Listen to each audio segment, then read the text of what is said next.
Mr. President, I come to the floor today at a time that you and I have heard the Democrats' latest rallying cry. Astonishingly, the rallying cry is defund the police. Defund the police. That's what I'm hearing from Democrats all across America. This comes on the heels of a previous battle cry, abolish ICE. That's what the Democrats are calling for today. Leading Democrats, radical left-wing lawmakers like Alexandria Ocasio-Cortez are pushing these very dangerous ideas. Let me say it again. Liberal Democrats all across the country are asking all of us to defund law enforcement in America. Now, Mr. President, if we did that, crime would go through the roof. School safety would cease to exist. The most vulnerable in our society would have no one to turn to or call in case of an emergency.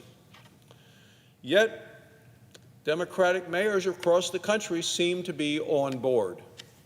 Last week, the Democrat mayor of Los Angeles said he plans to slash the LA Police Department's budget. New York City Mayor de Blasio has vowed to cut funding for the New York Police Department. The Minneapolis City Council announced Sunday that it would vote to disband the city's police department and said they had a veto-proof majority. House Democrats have now just released a new bill that supposedly seeks police reform. This is from a party that just last month pushed $1 trillion, actually the total bill was $3 trillion, with a heroes fund to support the police. Well, now funding for police has purposely been left out of the bill.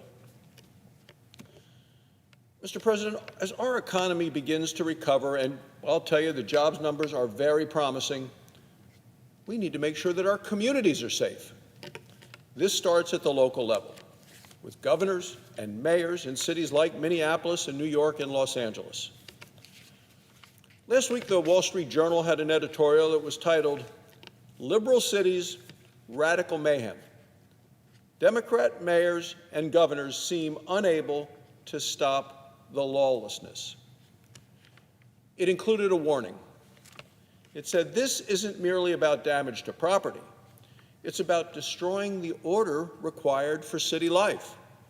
They went on to say non-criminals are afraid to go into these cities in order to make a living. Now you see New York Governor Cuomo blaming Mayor de Blasio, as well as the New York Police Department, for failing to stop the violence in New York City. The Manhattan Institute says that the riots likely cost New York businesses tens of millions of dollars last week alone. This is in damages. Nationwide, at least 12 people have been killed in the riots last week, including police officers.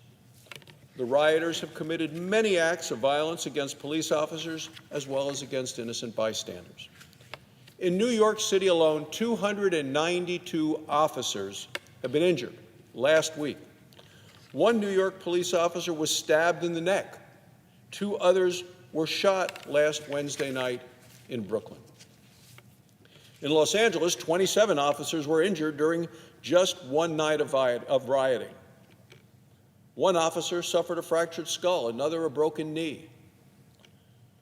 Now, on Thursday, Attorney General Bill Barr gave a briefing on the administration's efforts to end the violence. The Attorney General also said that President Trump has directed him to spare no effort in seeking justice in the George Floyd case. The state has filed criminal charges against the 4 officers, and federal authorities are investigating civil rights violations. The Attorney General is claiming and now has said that there is now clear evidence that extremist groups like Antifa were inciting the riots. The lawlessness, he said, must and will stop. Mr. President, our free society depends on the rule of law, and the Attorney General has said that the rule of law will prevail. We need to continue to focus on social, economic, educational, and police reforms. Still, no sensible reform involves defunding the police. Police are civil servants. Their job is difficult. Their job is dangerous. They may need more resources, not fewer, as Democrats across the country are calling for defunding. I'm saying they need more. They may need more training. They may need more resources for body cameras. They may need more resources to help recruit officers who match their communities. Mr. President, there's much more that needs to be done, and defunding is not part of it. We can never abandon those who protect us. Thank you, Mr. President. I yield the floor.